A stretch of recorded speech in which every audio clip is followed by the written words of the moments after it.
That morning, the housemaid Grace Williams thought she was simply preparing for another ordinary workday in the grand Ashford mansion, until she discovered her wealthy employer dying in his study, uttering a final confession that would change her life forever. A mysterious envelope, a secret buried for over 40 years, and a promise that opened a journey of redemption, forgiveness, and the rediscovery of a long-lost family bond. This story will move you to tears, but it will also heal your heart. If you believe that kindness and courage can change destiny, make sure to subscribe and turn on the notification bell so you won't miss more heartfelt stories like this one. Under the soft, dim glow of the crystal chandeliers, morning at the Ashford estate unfolded just like any other day. At least, according to the rhythm Grace Williams thought she had long mastered. At exactly 6 o'clock, she stepped through the grand oak doors, her uniform neatly pressed, cotton gloves folded crisply in her pocket. The marble floor mirrored her into two reflections. One, Grace worn and weary from life's burdens, and another, stubborn, steely Grace, who had survived long enough to know when to stay silent, when to bow, and when to keep moving. For the past 3 years, her job had been to polish away the traces of wealth, to dust the spines of leather-bound books, smooth velvet blankets, and replace flowers in crystal vases. Here, the echo of high heels spoke louder than any heartbeat. Greetings were lighter than a receipt. But Richard Ashford was different. The 78-year-old man carried a cane that clicked with every step, eyes the pale blue of late autumn skies, and the rare habit of spelling her children's names correctly. Has Maya written another story? Does David still take apart the radio? He once left a book on the kitchen counter for Maya, a model car for David. Small gestures, yet enough to make her guarded heart accidentally open a crack. She had never let herself step fully through that opening. Mansions like these had invisible rules. A good servant is an unseen one. She kept her distance until that October morning. 10 minutes to 8. No sound of the cane. No rustling of the newspaper. No scent of Arabica coffee drifting down the stairs. Grace waited 5 minutes, then 7, then an eternity stretched by the dragging seconds of the clock. She took the prepared coffee pot, went upstairs, and knocked 3 times, politely, on the bedroom door. No answer. The line between propriety and peril can be as thin as the dust on a wooden banister. Grace turned the handle and slipped in. The room was empty. A faint, labored wheeze came from down the hall, the study. The door was ajar. Through the gap, she saw Richard Ashford slumped in his leather chair, one hand clutching his chest, the other gripping the armrest until his knuckles turned white. "Mr. Ashford!" She set the coffee pot down and knelt beside him. "I'll call an ambulance." He shook his head, not with the resolve of the strong, but the urgency of someone gathering the last fragments of strength. "Grace," he rasped, voice thin as paper, "I was waiting for you." She reached for her phone, but his trembling hand caught her wrist, surprisingly firm. "Not yet. First, something important." Something in his eyes made her pause. Not just pain, but a fierce determination, like a man holding a door open against a storm so another might escape. "What is it, sir?" He gestured weakly toward the bottom drawer. "Key, in the pen holder." Inside, she found a thick manila envelope heavy in her hands. On the front, her name, Grace Williams, written in his familiar, even cursive, the same handwriting she'd seen on notes to the cook, the driver. She couldn't recall ever seeing her name look so beautiful. "Inside," he gasped. "What I should have done long ago, but didn't. Promise me, no matter what anyone says, no matter how hard it gets, you'll do it." The words slipped out before reason could stop them. "I promise." A faint smile, the first in months, crossed his face, fragile as sunlight through curtains. "Thank you."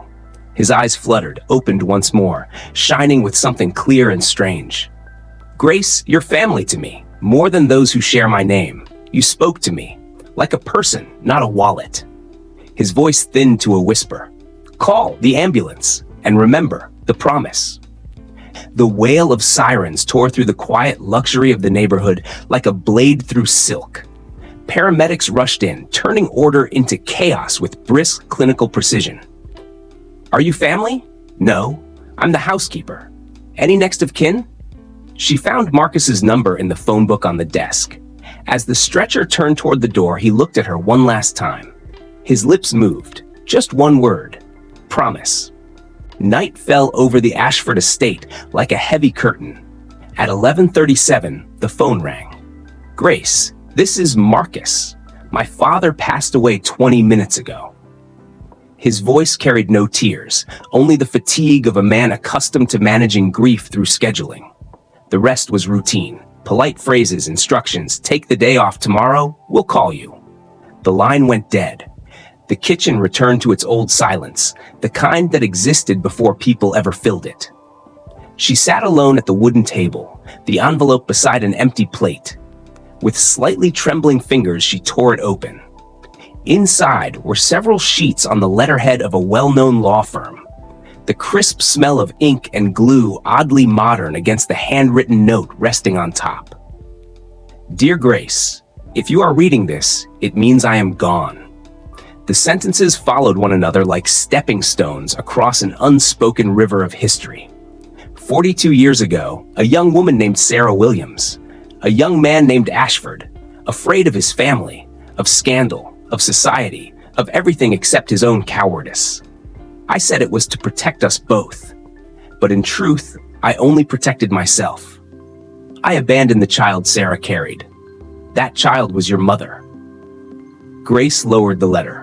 The name Sarah Williams echoed in her mind like a bell struck deep inside a well. Her mother had carried that name, and her grandmother too.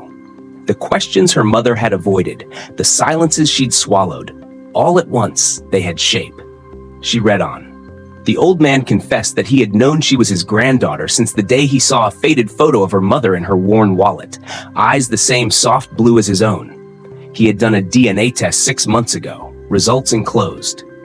He had rewritten his will, enclosed. He left everything to her, but with 3 conditions. First, go to Memphis. Find Sarah, her grandmother, living in a care home he had secretly funded for 15 years. Tell her he never stopped loving her and that he was sorry. Second, tell Marcus and Patricia the truth.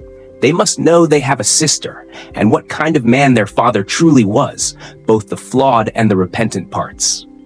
They'll be angry, they'll sue, but the legal groundwork is ready.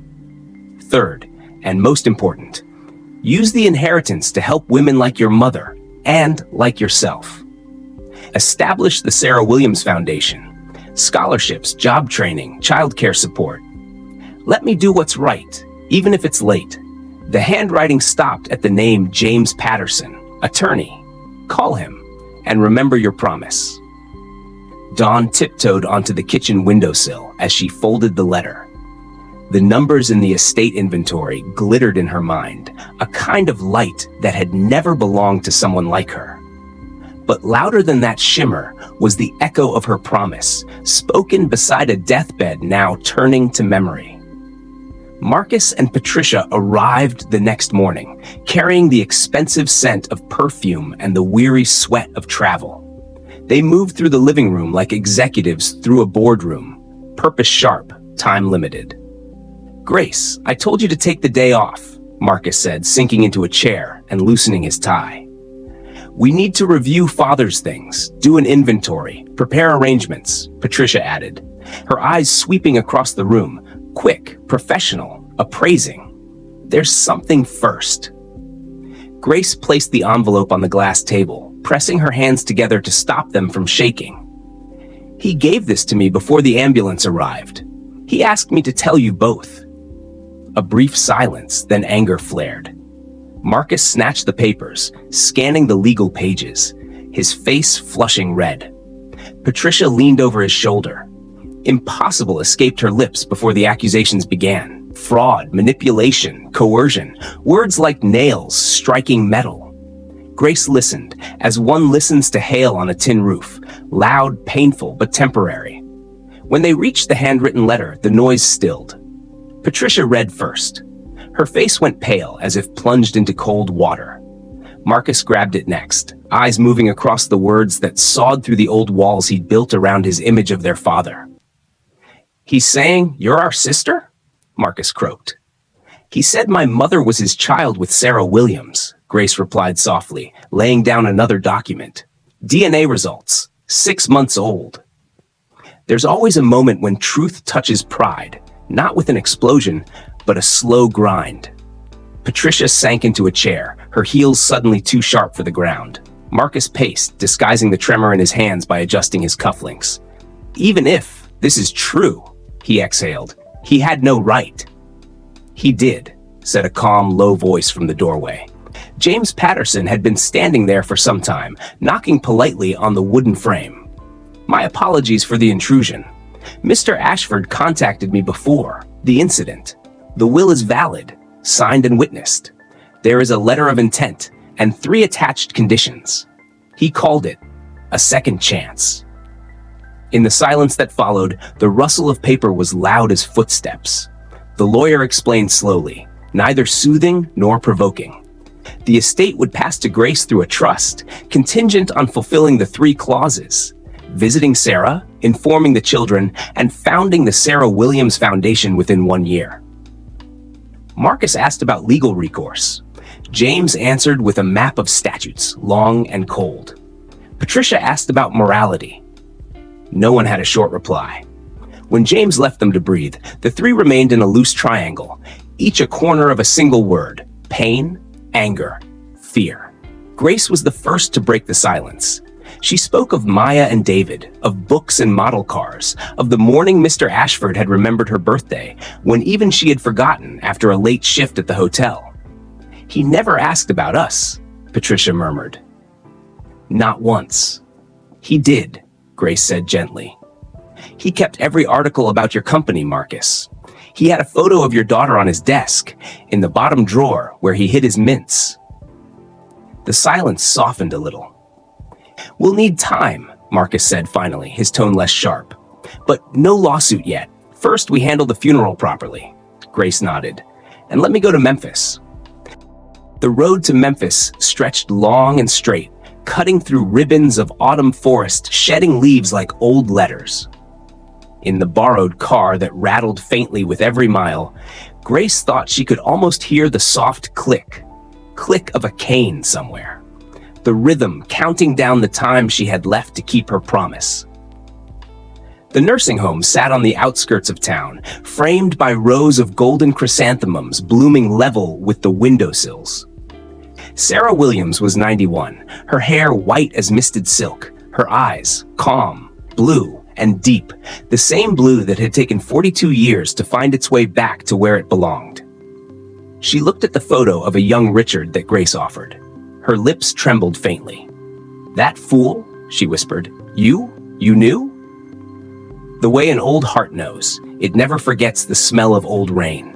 She closed her eyes, and it was as if an ancient wall opened a small door. He chose a different road because he was afraid. Grace told her everything, withholding only the part about the years of nursing home bills Richard had quietly paid, letting the apology come before the redemption. When she said, "I'm your granddaughter," Sarah laughed. Dry, fragile, but clean, like wind sweeping an old porch. "Of course you are. Those eyes." They spoke for hours about Grace's mother, the child Sarah had raised with her bare hands and a torn purse, about the years when people said things that made hearts curl in shame, about a letter Sarah had written but never sent, about Memphis summers so loud with cicadas that one couldn't even hear one's own thoughts. When Grace shyly pulled out the second envelope, Richard's letter to Sarah, the old woman didn't open it. She laid it on her lap, one veined hand resting over it, like a mother's palm on a fevered child. "I'll read it when you leave," she said softly. "Let him speak to me without an audience." "He wanted to come home," Grace murmured, "in some way." "Home isn't a place," Sarah smiled. "It's a person, and he's home now." Grace left as amber light spread across the drive. She called James Patterson from the parking lot, listening as he explained the next steps, reminding her of the one-year deadline for the foundation. She called Marcus to tell him she'd found Sarah, and was surprised when he offered to pay for Sarah's flight to attend the funeral if she wished. Then she called Maya and David, telling them, "There's this wonderful old lady making sure your mom eats properly." The kids laughed over the line like wind chimes. The news spread fast. Housemaid inherits millionaire's fortune. A headline made for the kind of readers who love simple stories that never are. But beneath the sharp comment threads and half-true gossip, other winds stirred. A couple from her old neighborhood packed boxes of instant noodles and slipped in a note. "Congratulations, Grace. We're proud of you." A supermarket cashier whispered, "Make sure you get proper insurance, okay?" A stranger at the bus stop nodded to her. Just a quiet, kind look that said enough. Back at the mansion, the rooms she had once cleaned now seemed foreign, as if someone had changed their language overnight. James guided her through the maze of paperwork, taxes, transfers, trusts, and charters, patient as a mapmaker. She signed wherever blue tabs marked the pages, asking naive questions about acronyms she didn't understand. The lawyer answered each one without condescension. "He left separate education funds for Maya and David," James said, his voice softening. "He asked me which investment index would best suit their dreams. One for writing, one for tinkering with gears." Grace laughed, the first real laugh in days. Marcus and Patricia came to meet James too. There were no sharp glances this time. They listened, asked, sighed. That evening, they stayed for a simple dinner in the kitchen. Chicken soup and toasted bread, a meal Grace cooked half on instinct, half in quiet wonder. Marcus told a story about a business deal he'd lost to his own pride. Patricia shared how her daughter once skipped school to go to a concert, and how she'd reacted like a CEO disciplining an employee. They laughed, not loudly, but sincerely. "Father said something about you," Patricia said later, washing dishes beside Grace. "That you made this house warm again." "It was always warm," Grace replied. "He just finally opened the fireplace." The funeral was simpler than one might expect for a millionaire. The crowd formed a map of his life. Old business partners, the silver-haired gardener, the Italian restaurateur who'd served him lunch for 20 years, a few familiar faces from the press, and one small woman with a cane, blue eyes, and a sky-blue sweater. Sarah Williams. When the officiant invited someone to speak, Grace stepped to the podium. Her palms were damp, but her voice carried the quiet strength of someone who had read bedtime stories through long, noisy nights in a rented room. "He didn't ask me to paint his life prettier than it was," she said. "He only asked me to tell the truth, that people can make terrible mistakes and spend a lifetime finding the courage to name them. That sometimes we're not brave when we're young and not sure we have enough time when we're old. But when courage and time finally meet, good things can still happen." She spoke of the three conditions. Of Sarah, sitting in the second row. Of the small gifts left on the kitchen counter, the simple morning greetings, the newspaper clippings with Marcus's name circled in red, the photos of Patricia's children tucked in a drawer. And she spoke of the Sarah Williams Foundation, which would return to the world what one man had longed to give back, until the very end. Sarah looked up once. Their eyes met, blue to blue, a bridge without an architect. After the ceremony, people came one by one to shake hands, offer blessings, or pose quiet, speculative questions. Some praised her speech. Some asked how the foundation would be structured. Some suggested partnerships. Some hinted at deception. Grace smiled, answered what mattered, and let the rest fall away. In the corner stood the gardener, hesitant until the crowd thinned. "He cared for you, miss," he said softly. "Once told me she cleans what I can't bear to look at." He placed a small paper bag in her hand. "Lily seeds. Plant them," he said, "out back." The months that followed were a long stretch of exhaustion, mingled with the scent of printing ink, new wood, coffee, and the stormy air of social media. The newspapers praised and criticized in turns. Some called her a symbol of resurrection, others a lucky fairy tale. One TV channel arranged an exclusive interview, which she politely declined. She didn't want her life to become content. She wanted it to become work. The Sarah Williams Foundation opened in a red brick building downtown, not grand enough to dazzle, not small enough to feel sorry for. A plaque in the lobby bore a short line: "Everyone deserves a second chance, and a first one." The scholarship program for single mothers began with a CV writing class. The mechanics training course had a simulator David adored. The evening childcare service allowed a woman named Keisha to attend night school. Maya joined a book club sponsored by the foundation at the public library, reading aloud a short story about a little girl who talked to a bridge.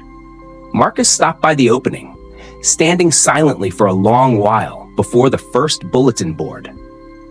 Number of applications received, number of grants given, number of women now employed.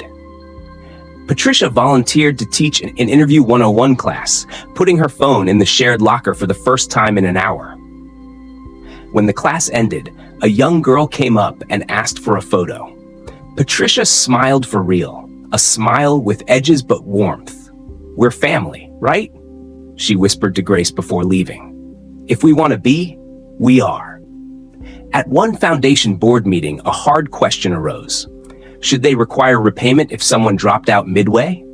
James brought the law, Marcus brought the numbers, Patricia brought the feeling, and Grace brought a story about her mother. Once she quit because her child was sick, once she returned because a neighbor babysat. They argued, not to win, but to find a steady place for someone else to stand.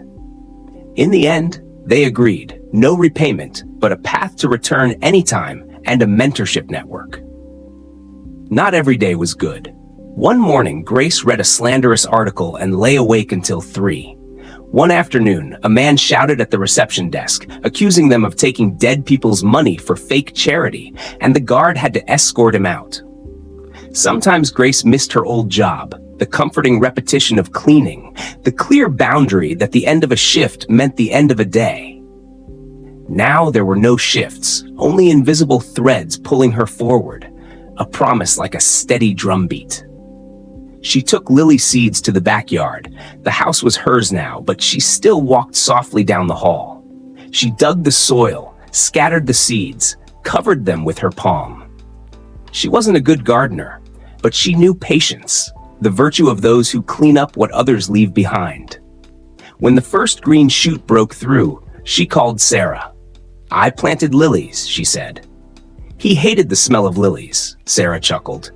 But he'd stop, take one breath, then pretend to cough. Old men like to pretend. "Will you come visit this summer?" "If you promise not to make me eat anything with a name too strange," she replied.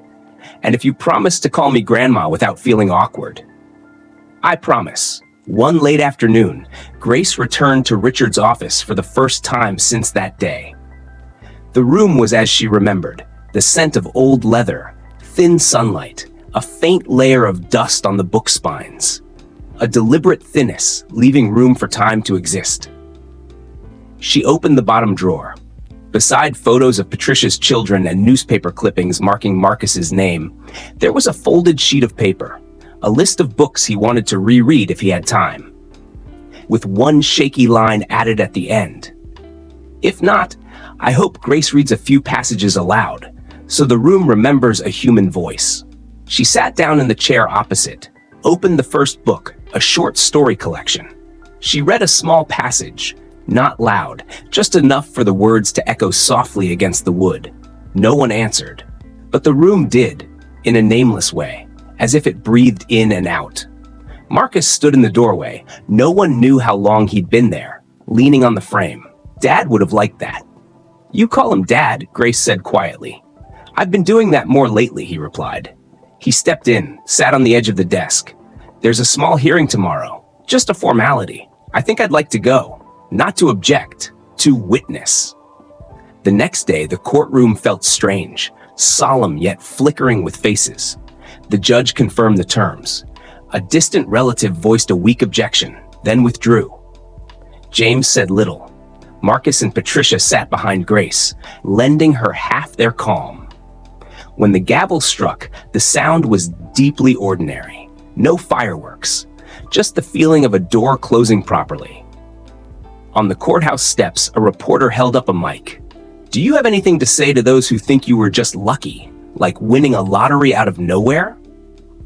Grace looked into the lens, saw her tiny reflection in the dark glass. "Luck," she said slowly, "is meeting the right person at the right time. But before luck arrives, there are years when we do unseen things, are kind to unnoticed people. If luck found me, it's because a man was brave too late, and because I once promised not to let that bravery die with him." She turned away before the tears could fall. Marcus handed her a handkerchief. Apparently, he always carried one. Patricia silenced her phone, which had been buzzing for the 30th time. "Leave it," she said. "Let's get ice cream. We just won a small but important case." A year later, on the very day the foundation awarded its 1,000th grant, the sky released a brief rain, washing the dust from the streets before stopping, like a quiet ritual. In the lobby hung a large photograph. Sarah Williams, sitting on the porch of her Memphis home, holding a letter creased at the edges, her gaze distant, her smile the kind that only comes after forgiving the past. Maya read the first draft of her young adult novel before a small group. In one corner, David was assembling an engine model with another boy, arguing about how to optimize the rotation speed. Patricia ended her Interview 301 workshop with the line, "Tell a story instead of selling yourself." Marcus stood beside the updated statistics board, asking the data coordinator questions that all ended with, "Can we measure that?" Not with the skepticism of an investor doubling returns, but with the tone of someone who wants to make sure good things are truly happening. Grace walked down the hallway, touching lightly the photo frames, the nameplate, the chair where someone had left a wool scarf. She opened the door to the backyard. The lilies had bloomed white, knee-high, fragrant just enough to know they were fragrant. She thought of the man who left behind a house, a door, a promise. She thought of the woman who carried a simple surname through the cold winds of life. She thought of herself, the girl who once felt invisible in grand houses, now learning to exist just enough, not boastful, not trembling. On the porch, Richard's cane leaned against the wall. Marcus had brought it back after the funeral and placed it there as a keepsake. Grace picked it up and tapped it gently on the stone floor. Click. A small sound, but it summoned countless mornings, both those that would never come again and those just beginning. She took out her phone and opened a note titled Promise. Beneath it were bullet points. Done, Memphis. Done, tell the truth. In progress, foundation. She added a new line. Always do. Be kind first, then be successful. A figure appeared at the back door. Sarah. She had moved nearby after the medical team approved the care plan. She wore a sky blue scarf and leaned on a small cane. "They've bloomed," she said. "They have, Grandma." When he was young, he hated their smell, she winked. Now he'd probably tolerate it. Grace smiled. If not, he'd fake a cough. They stood together, looking at the garden with mud streaks along the path, traces of the rain, and the white lilies facing the sky as if listening to a story just told. "You kept your promise," Sarah said after a while. "What's left isn't a promise anymore. It's life." Grace nodded. Somewhere in the mansion, the grandfather clock struck the hour, its chime steady like footsteps. She no longer felt like an outsider in large rooms. She had walked from the hallway into the living room, from the kitchen into the study, from Memphis back to the city, from the past into the future. She sent a message to James. Next term, add a class on handwriting, smoother, steadier, for the mothers who have to sign important papers. The lawyer replied with a thumbs-up emoji, then added, Richard would laugh. Marcus sent a photo of his son writing his first job application by himself. Patricia sent one of herself listening to her daughter play the piano, captioned, "Phone off for 1 hour. Miracle." Grace put her phone away and took a deep breath.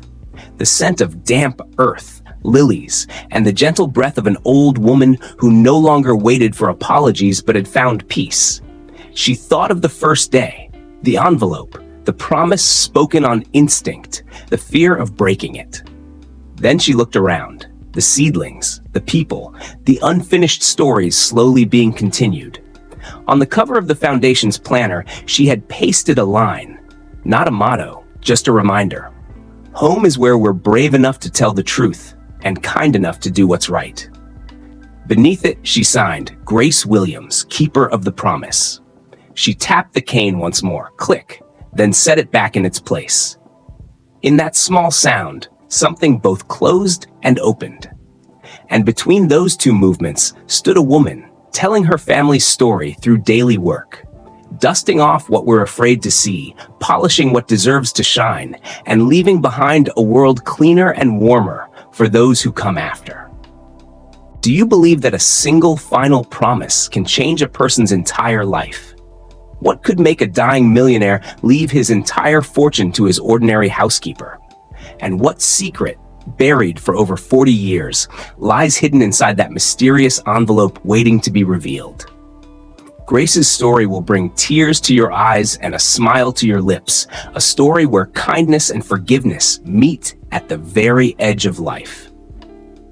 If you believe that love can bridge every distance, hit subscribe and turn on the notification bell to join me in discovering heartfelt stories where every promise holds the power to change a destiny.